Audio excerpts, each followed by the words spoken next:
Okay, guys, so take a good look at that tail, and you will see it is very different than the one that was originally on the plane.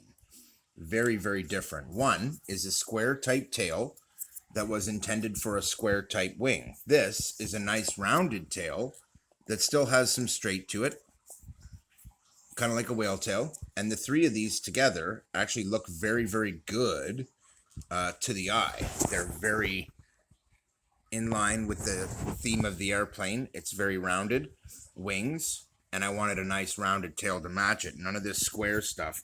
Also, this one just looks too darn big. Once I made my tail, I decided this was too big. I had a feeling it might be. So I've made this smaller one, and this turns out to be perfect. It's got the perfect shape for these ones. It does a good job of matching. And when you see it with your naked eye, you'll see what I mean. It's actually really nice look. Also, on the top of the body, I have added another element here, and it's a rounded element, so it makes the shape of the body nice and rounded up top. And you can see that semicircle piece. That's going to be the backrest, the top of the backrest for the seat. That'll be the canopy, which is in here. So it'll actually sit, the body will actually sit a little farther back, more like about this, which when you look at those proportions, it starts to look really nice. It starts to look like it's the right proportions.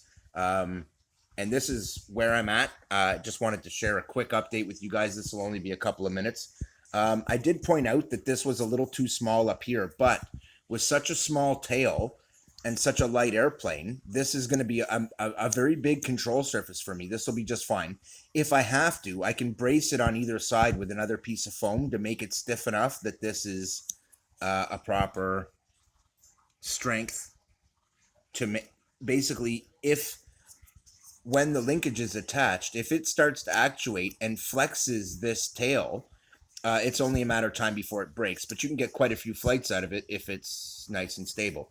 So that's the goal. And you can see the shapes here aren't exact. They're not meant to be, but they're similar, and these still have to be sanded, so they'll be a little more rounded. I just made it, but I thought, you know what? I'll show it because it did come out really, really nice. So then on the top of the wing, this is going to be a box structure, okay? So as you can see, it's been taped and looked at and played with, and it's kind of falling apart. But this part will sit like this. And so from the sides, it'll be a sleek side that is slightly pyramided, okay? Which is actually a good thing. But that top will be nice and sleek, and it gives the top of it a nice sleek look. And the way I'm actually going to set it all up, it should be really nice. It'll look really good. So this is about it. I'm finished now with the exterior of the plane as far as the wings go. Also, I slightly modified the tips here. Instead of it being a forward tip, I've made it as a standard tip now, but I didn't shorten the wing any.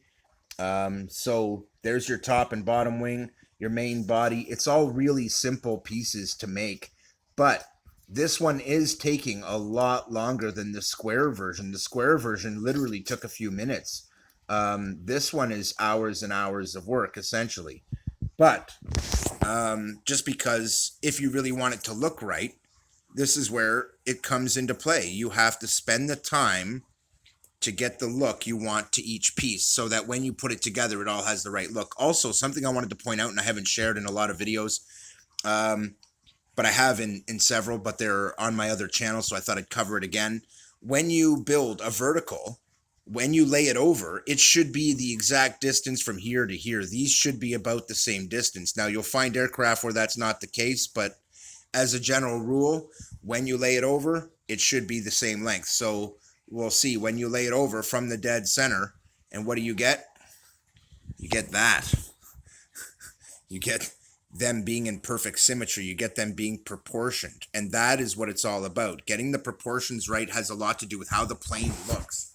So not only is this aggressive and dart-like, like the other setup that I showed you, but it's a little smaller, so it's a little lighter, which is good. It gives me tail control. But if I wanted to add elevators to this tail, that would be a bit of a pain, but I'm not going to do that. I'm also not adding ailerons to the wings, so they will stay nice and clean. It'll just be an external tail control that you have.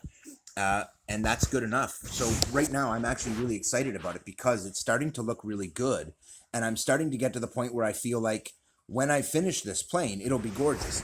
Now the other thing I could do is I could make another piece like this for each side so that it has a nice rounded top and sides.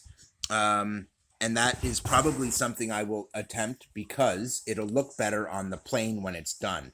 That is the big thing for me. I want it to look right. I want it to fly right. So I don't necessarily have to have it look scale like another plane, but you can see there have been planes that looked very much like this. It is not unknown that it should look like this. Like, this is not an original design. Essentially, this is a modification of a World War I biplane. Now, this is going to be my nose cone. And what I'm actually going to do is set it up this way. And as you can see, one side, the bottom is flat, and the top has a sharp angle to it. And if you flip it around, you'll still see that it's not equal in both sides. So how that's going to affix is like this, and then it will attach with a little windscreen, just like you saw on my other builds. In fact, this one is the same type of deal where it's a square box with a little nose cone, exactly the same type of deal, flat on the bottoms, round angled on the top, and then there's just a little crappy windscreen gluing it together. That's really all you need. In this one, I could have made it really sleek, but I'm going to make it fairly squared off to help slow down the airplane a little.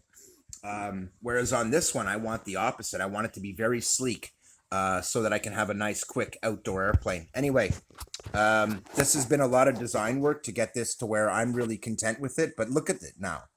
With the nice rounded wingtips and the nice rounded tail and the rounded top of the body, it looks right. It's got that feel to it that says, yes, please, fly me. And soon we will. Keith out.